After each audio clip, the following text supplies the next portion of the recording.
Aujourd'hui, à l'émission Pensez plutôt à plus tard, on vous parle du grand âge.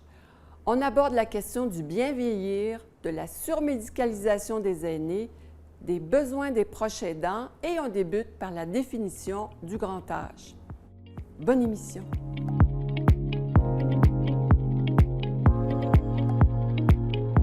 Docteur Hébert, c'est quoi le grand âge? C'est quand on est vieux ou très vieux? C'est quoi cette affaire-là? Bien, je dis souvent à la blague que les gens qui sont vieux, c'est les gens qui ont 20 ans de plus que nous. Alors, quand vous avez 20 ans, les gens de 40 ans, c'est déjà du monde vieux. Quand vous avez 40, bien, c'est les gens de 60 ans. Puis, pour moi, les gens qui sont vieux, c'est les gens de plus de 85 ans. Mais, blague à part, il y a différentes strates d'âge dans le vieillissement. Vous avez la période autour de 60 à 70 ans, où c'est la période de la retraite, du changement de vie professionnelle.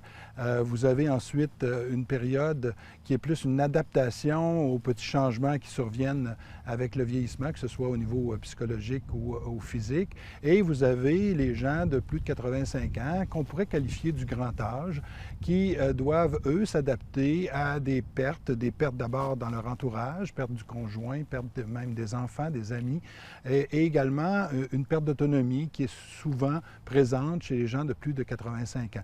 Mais je suis sûr que dans 10 ou 15 ans, ce sera probablement plus de 90 ou plus de 95 qui sera le grand âge. Est-ce que les gens de ce quatrième âge-là ont des obstacles et des défis particuliers? Et leurs proches, est-ce que c'est la même chose pour eux? Bien, les défis, c'est d'être capable de composer avec les changements de leur corps, des changements physiques qui surviennent, soit dus au vieillissement normal ou encore à des maladies qui peuvent survenir avec l'âge, mais aussi des changements, je dirais, dans l'environnement psychologique et social. C'est-à-dire que l'âge, le grand âge est associé à des pertes, perte du conjoint ou de la conjointe, perte des amis, de la famille et même perte des enfants, ce qui est terrible.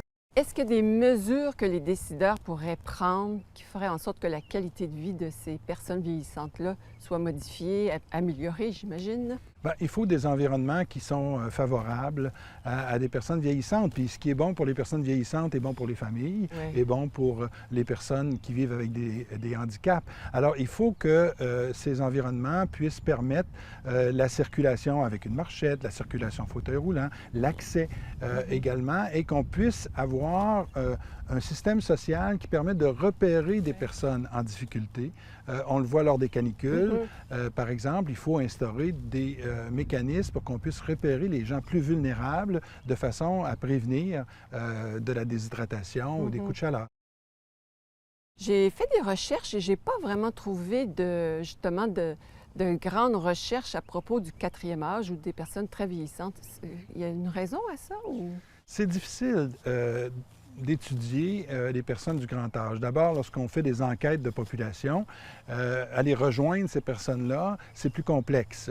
Auparavant, on avait le bon vieux téléphone, mais les méthodes d'enquête maintenant utilisent souvent l'Internet, utilisent donc des technologies qui sont moins accessibles par des personnes du grand âge. Et deuxièmement, le taux de réponse de ces personnes-là est parfois beaucoup inférieur au taux de réponse qu'on voit dans les enquêtes habituelles. Donc, quand on veut extrapoler à une population les résultats d'une enquête chez les 85 ans et plus, il faut être prudent, d'une part parce que le nombre est souvent peu élevé et d'autre part parce que la représentativité des gens qui ont répondu peut être remise en question. On parle de gérontologie sociale, on parle de pédiatrie sociale, mais la gérontologie sociale, ça donne quoi comme approche pour les personnes aînées? Bien, je pense que la gérontologie sociale, pour moi, c'est de la gériatrie, c'est-à-dire que lorsqu'on fait de la gériatrie, on s'occupe de donner la meilleure qualité de vie aux personnes âgées. La gériatrie, pour moi, c'est pas juste la pratique médicale hospitalière, mais c'est une pratique qui est nécessairement sociale, où on doit considérer non seulement la personne âgée, mais aussi la personne, l'environnement dans lequel elle vit et la capacité de l'environnement de répondre aux besoins de la personne. Alors, c'est ça, la gérontologie sociale, c'est-à-dire c'est de considérer la personne âgée dans son environnement, dans son milieu et de voir à quel point elle peut s'adapter à ses pertes et à quel point le milieu peut favoriser cette adaptation-là et permettre à la personne âgée d'être autonome en dépit de certaines incapacités ou de certaines pertes physiques ou même psychologiques. Donc, c'est une approche globale? C'est une approche globale et pour moi, c'est ça la gériatrie, la gérontologie. On peut jamais isoler l'individu lorsqu'on s'occupe du vieillissement. Il faut toujours situer la personne dans son environnement et tenir compte de la capacité de l'environnement de répondre aux besoins et des barrières qui sont présentes dans l'environnement et qui empêchent la personne de pouvoir profiter au maximum de sa vie en dépit de certaines incapacités. Qu'est-ce qui continue de vous animer? Parce que vous êtes très actif quand même. On vous lit, on vous voit. Je pense que ce qui m'animait au début de ma carrière continue de m'animer. Vous savez, la disponibilité, l'accessibilité à des soins à domicile de qualité, on n'y est pas encore. Et je continue à me battre pour que ces services-là puissent être développés au Québec. Et, lorsqu'on a consacré sa carrière à améliorer la qualité de vie et des services aux personnes âgées et on voit ce qui est arrivé à la pandémie, on se dit qu'on a encore du travail à faire. On persévère. Et on persévère pour qu'on puisse bénéficier de ça une fois qu'on sera arrivé à cet âge-là. On commence à ne plus être capable de faire les choses sans se sentir continuellement fatigué, mais c'est pas le chiffre qui fait la vieillesse. Moi, je considère que j'ai déjà un pas dans le vieillissement. Bon, par rapport à mes 60 ans, par exemple, il y a un pas important qui est franchi, même si je suis chanceux d'avoir assez de vitalité et puis de projets encore. 90 ans. Aujourd'hui, là, je me rappelle quand j'étais jeune, moi, les gens qui avaient 70 ans avaient déjà l'air vieux. Alors, pour moi, le grand âge, c'est 90 ans et plus. Puis encore là, il y a encore du monde en santé qui sont très actifs à 90 ans. C'est un état d'esprit aussi.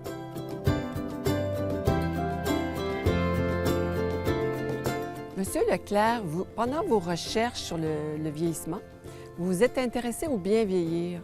C'est quoi exactement le bien vieillir? Mais en général, bien vieillir, ça veut dire, au fond, rester le plus longtemps possible autonome, avoir une bonne santé, éviter les maladies, les handicaps, des choses comme ça, le plus longtemps possible. Alors, ce bien vieillir-là peut s'étendre pour certaines personnes jusqu'à 90 ans, même 100 ans parfois. À d'autres personnes, par contre, ça peut finir à 70 ans. C'est que le bien vieillir, à ce moment-là, commencent les problèmes, les maladies, les handicaps, et c'est ça qui devient sérieux, là. On perd l'autonomie, au fond. Puis, est-ce qu'il y a des stratégies que vous avez entrevues pour s'adapter à toutes les pertes qu'on vit en vieillissant? Oui, les dernières recherches montrent, la plupart des recherches dans les dernières 30 années montrent que quand on a des bonnes habitudes de vie, on peut éviter bien des maladies au cours du vieillissement. On peut retarder de 5-10 années le vieillissement de la perte d'autonomie. Alors que l'hérédité, au contraire, c'est pour 20 peut-être vont jouer dans le vieillissement réussi ou pas réussi. De sorte qu'après peut-être un certain temps, vous allez constater que vous avez perdu une grande partie de votre autonomie parce que vous avez été un peu... vous avez fumé un peu trop, vous avez abusé d'alcool, vous n'avez pas fait d'exercice physique. On ne dira jamais assez jusqu'à quel point les habitudes de vie sont importantes pour bien vieillir. Alors, c'est des choses très, très importantes. Mais comment on fait pour accepter ça de manière sereine, les pertes, en fin de compte, liées au vieillissement? C'est important, peut-être dans un premier temps, d'accepter le deuil. Il y a un deuil à passer pendant un certain temps quand on a des pertes de capacité. Et le deuil, on ne peut pas sauter par-dessus. Ça prend un certain temps avant de passer. Puis il y a une noirceur, un abattement, un certain désespoir parfois peut s'installer. Et puis, cette partie-là, bien, elle peut durer un certain temps pour certaines personnes, beaucoup plus longtemps pour certaines autres. Mais le point central de l'adaptation à certaines pertes d'autonomie, ça vient quand on accepte vraiment la situation telle qu'elle est. Une acceptation qui... quand est-ce qu'on accepte vraiment? C'est à partir du moment où il n'y a plus de résistance intérieure. Il n'y a plus de regret de ce qui est passé. Il y a une paix qui s'installe. Et cette paix-là fait en sorte qu'on est capable de passer à une autre phase de l'adaptation qui consiste à trouver des capacités restantes en nous. Des capacités sur lesquelles on peut fonder pour passer à autre chose. Oui, c'est une belle approche, ça, si on pense Ouais, aux pertes et au potentiel qui nous reste. c'est ça. Regardez le potentiel qui reste et se fonder là-dessus pour donner un nouveau sens à sa vie. Un nouveau sens à sa vie va venir nous donner encore plus de motivation pour s'adapter, pour trouver des nouveaux moyens de donner du sens à sa vie et puis aller de l'avant, au fond. Alors, ces 4 étapes-là sont très importantes. Et nous avons constaté, nous autres, l'acceptation. Par exemple, on a fait des recherches sur le sens de la vie sur une quinzaine de personnes qui étaient en adaptation à la retraite, d'autres étaient en adaptation au veuvage et d'autres étaient en adaptation à la perte d'autonomie. Dans ces 3 cas-là, on a constaté que le point pivot, le point tournant, c'est au moment où la personne a vraiment accepté sa situation, qu'elle s'est mise à tourner vers d'autres choses à partir de ce moment-là. Qu'est-ce que vous avez à dire aux aînés, aux personnes vieillissantes, par rapport au fait qu'elles peuvent se sentir isolées, mises à part socialement? À mon avis, la personne peut d'abord, elle, faire les pieds et des mains pour trouver des liens, reprendre contact avec des personnes qu'ils ont connues ou s'adresser à des organismes comme les petits frères, par exemple, qui s'occupent des personnes très isolées, ou encore un appel téléphonique à Secours Amitié. Il y a sûrement d'autres organismes que je ne connais pas, là. Mais en plus de ça, ces personnes-là, elles ont devoir compter sur des associations qui pourraient venir en aide à ces personnes-là. À mon avis, chacune des associations qui devraient mettre peut-être parmi leurs missions, repérer les personnes qui vieillissent mal et qui sont très, très isolées, et puis tâcher de leur venir en aide d'une certaine façon. Ça serait vraiment extraordinaire parce qu'il y a beaucoup d'associations qui pourraient faire ça, au fond. Bien, merci beaucoup. Vous êtes un homme très inspirant. Bien, merci, M. Dansereau, d'avoir accepté notre invitation d'entrevue. Parce que le film Le vieillage et l'espérance était tourné avant la COVID. Est-ce que vous pensez que vous auriez le même regard maintenant, post-COVID? Moi, j'ai beaucoup appris depuis que le film a été fait. Il y a toutes sortes de choses que je n'appréhendais pas dans le film et que j'ai découvert depuis. La principale chose, c'est l'impact de la maladie sur les vieilles personnes. Moi, j'ai traversé une période de 6 mois de maladie sérieuse et je me suis rendu compte de 2 ou 3 choses que je n'avais pas encore appris quand j'ai fait le vieillage et la vie. La première chose, c'est que quand la douleur s'installe, il n'y a pas de philosophie qui tienne. Tout ce qu'on veut faire, c'est de se débarrasser de la douleur. Et puis ça, c'est normal. Là. Moi, c'est aussi notre énergie qui se dépend, notre vitalité. J'ai appris à écouter ça, là, de ne pas chercher d'autres sens à la douleur que de dire j'essaie par tous les moyens qui sont à ma disposition, y compris la médication, de me débarrasser de ça. L'autre affaire que j'ai appris, c'est plus philosophiquement. Je me rends compte que la vieillesse, c'est un outil pour nous préparer à mourir. C'est un outil dans lequel, graduellement, à mesure qu'on avance, on se déleste de plus en plus, à la fois des avoirs, des responsabilités, des projets qu'on pourrait avoir. Puis ça ramène l'être, ça ne le rétrécit pas, mais ça ramène l'être à l'essentiel. C'est quoi? Qu'est-ce que je suis venu faire dans le monde? C'est quoi la vie? Et puis ça force, chez les personnes équipées pour réfléchir un petit peu, ça force une interrogation philosophique et spirituelle. Plusieurs recherches démontrent que les personnes âgées se font prescrire trop de diagnostics, de tests diagnostiques et de médicaments. Est-ce que c'est une réalité ici au Québec? En fait, la mesure qu'on utilise, c'est la mesure de polypharmacie, qui est souvent définie comme 5 médicaments ou plus. Ça serait peut-être le seuil le plus bas. Et au Québec, on a des chiffres qui nous montrent que c'est à peu près 70 % de la population qui a 5 médicaments ou plus. Après ça, on peut avoir un seuil à 10 et plus. Là, c'est à peu près 36 %. Après ça, est-ce que c'est trop pour certaines personnes? Oui. Pour d'autres, non. Mais en moyenne, c'est à peu près ce qu'on a là dans la population. Est-ce que la surmédicalisation ou la médicalisation est plus présente en CHSLD ou ça peut tout aussi bien être en milieu de vie à la maison? Les chiffres qu'on a en CHSLD, c'est le seuil de 5 et plus serait atteint chez environ 72 %. Donc, on pense que les personnes en CHSLD prennent plus de médicaments de façon globale. C'est aussi des personnes qui ont plus de comorbidités pour lesquelles on prescrit plus de médicaments. Donc, oui, c'est attendu, ou en tout cas, c'est la réalité qu'il y a plus de médicaments en CHSLD que pour les aînés en communauté. Mais c'est tout de même le cas à la maison, là, je veux dire. Oui, bien, à la maison, on voit quand même chez les 65 ans et plus une consommation relativement importante là, de médicaments. Est-ce que tous ces médicaments-là sont nécessaires? On peut se questionner. La santé des aînés évolue aussi dans le temps. Un médicament qui est approprié à un certain âge, peut-être qu'en vieillissant, l'est moins. Donc, il faut re-questionner vraiment l'utilisation des médicaments avec l'évolution de l'état de santé des personnes. J'imagine qu'avoir plusieurs médicaments ou quelques médicaments nous rend plus vulnérables. En fait, les personnes âgées sont plus sensibles aux effets indésirables des médicaments. Il y a plusieurs changements avec l'âge qui se produisent dans le corps. Entre autres, on les élimine moins bien. Donc, on doit ajuster les doses pour les personnes âgées.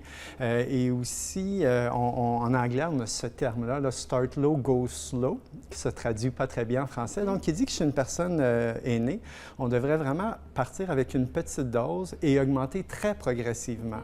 Donc, on va chercher l'efficacité tout en essayant de minimiser les effets indésirables qui accompagnent souvent la prise de médicaments.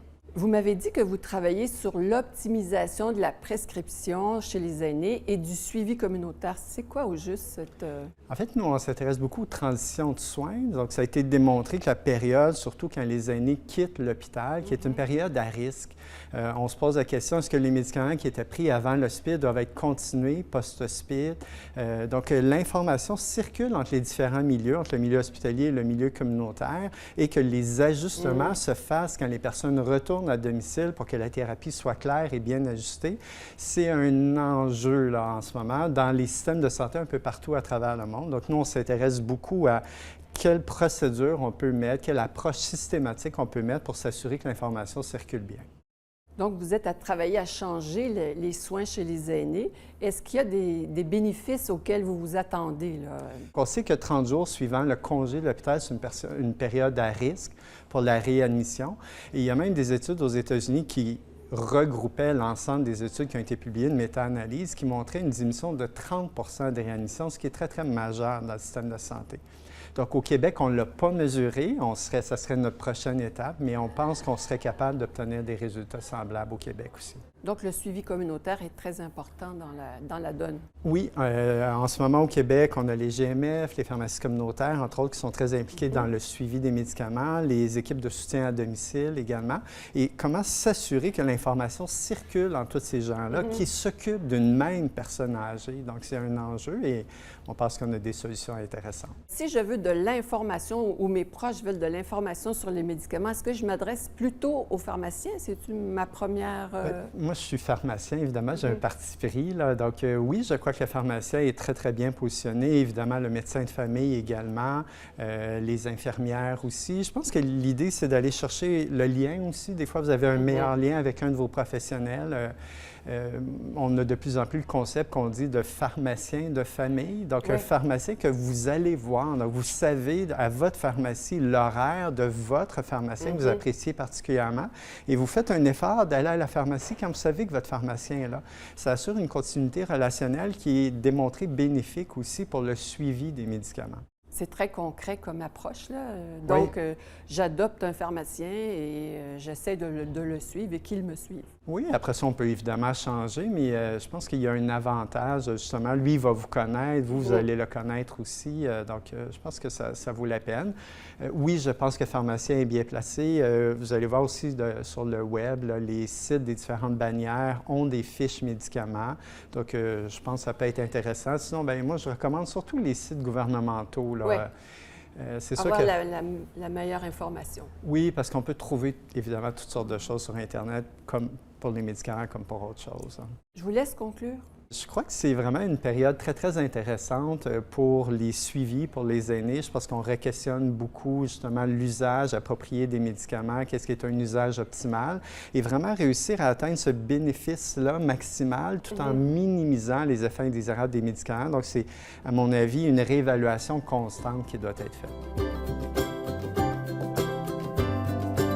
Je peux dire par rapport à ça, ça devient toutes les personnes aidantes auprès des personnes justement qui sont en perte d'autonomie, qui puissent, cette contribution-là puisse permettre aux personnes de rester le plus longtemps possible à la maison. Moi, je trouve que ça, c'est très important. Il va falloir encourager cette possibilité-là d'intéresser de plus en plus de personnes à être proches aidants. Je sais ce que c'est un proche aidant. J'ai quand même fait beaucoup de bénévolat plus jeune auprès des personnes âgées puis auprès de la Fraternité des malades avec des personnes handicapées. Alors, je sais à quoi ressemble le rôle de proche aidant. C'est pour moi un don de soi parce que bien que c'est gratifiant puis qu'on le fait par amour, c'est quand même exigeant. Et c'est beaucoup, beaucoup d'amour qu'on donne à une personne, d'en prendre soin lorsque la personne a des problèmes de santé, que ce soit cognitif ou physique, qui nécessitent d'avoir une personne près d'eux pour les aider dans le quotidien. Non, je ne suis pas un proche aidant. Je pense que j'ai assez de jobs à supporter nos partenaires. Que je pense que c'est la chose qu'on fait, on supporte une et l'autre. J'ai été un proche aidant dans les années 2010-2011. Mais c'était pour ma mère, mais elle n'était pas à la maison avec moi. Je devais aller la rencontrer à sa résidence. J'ai trouvé ça excessivement lourd. Même si elle n'était pas avec moi, je me sentais obligée, je me sentais responsable. Mais en même temps, je me suis aperçue qu'en lui faisant ça, les visites, les commissions, les petits besoins personnels qu'elle pouvait avoir besoin, bien, ça me valorisait, ça me rendait utile. Alors, mais sérieusement et sincèrement, c'est une tâche qui est pénible.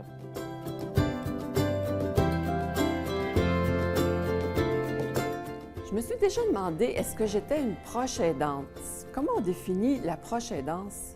Mais la proche aidante, c'est lorsqu'on commence à donner un soutien à une personne ou à plusieurs personnes de son entourage qui a actuellement une incapacité, que ce soit temporaire, que ce soit permanente, et aussi que la personne ait, que ce soit une maladie neurocognitive ou encore que ce soit une maladie physique, mais que vous puissiez l'aider. Donc ça peut être 1 heure par jour, ça peut être 20 heures par semaine, ça peut être tout le temps, vous l'aidez à chaque semaine, mais vous devenez un proche aidant. Donc, c'est sans regard vraiment à l'âge de l'aider aussi, parce qu'il y a aussi cette problématique qu'on avait. Puis, est-ce qu'il y a plus de proches aidants au niveau du grand âge, j'imagine? Oui. On a 1,5 million proches aidants au Québec. Et sur ce nombre-là, il y a environ 55% qui sont âgés entre 45 et 65 ans. Puis en plus de ça, les personnes du grand âge, effectivement, il y a l'aide qu'on les apporte, elle est un peu plus fréquente parce qu'il y a toujours une incapacité qui vient avec, que ce soit physique ou que ce soit psychologique aussi. Donc oui. Vous avez parlé de pratiques prometteuses.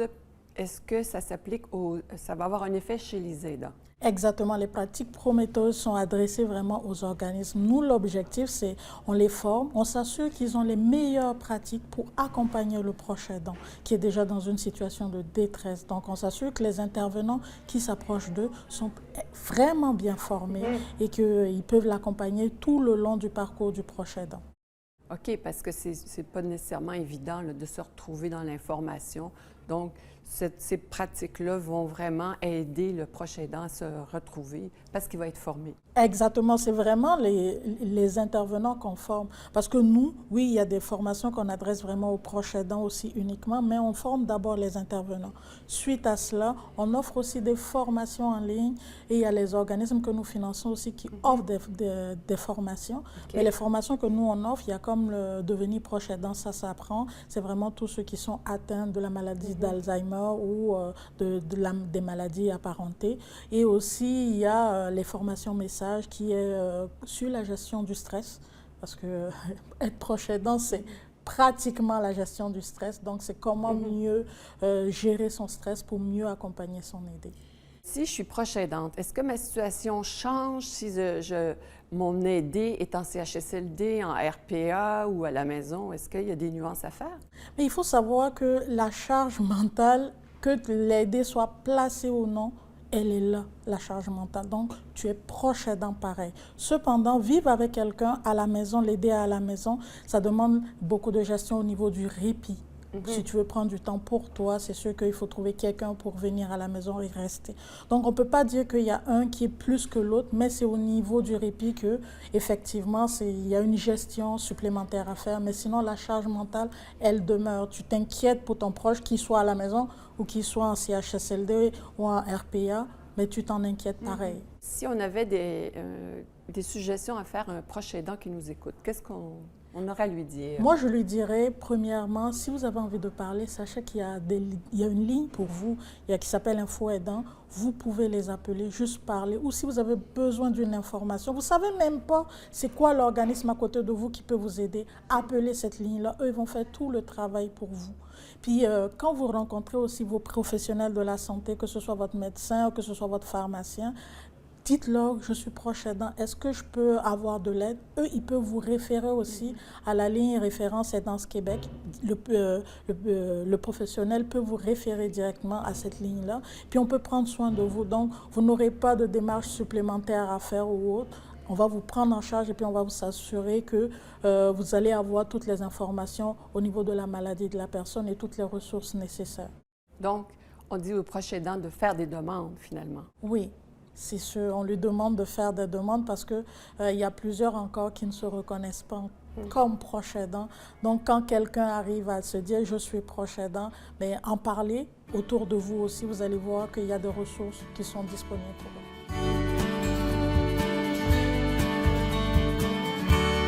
Merci d'avoir été des nôtres. Le prochain thème de la dernière émission, ma fin de vie. Sur ce, l'équipe de Pensez Plutôt vous dit à plus tard.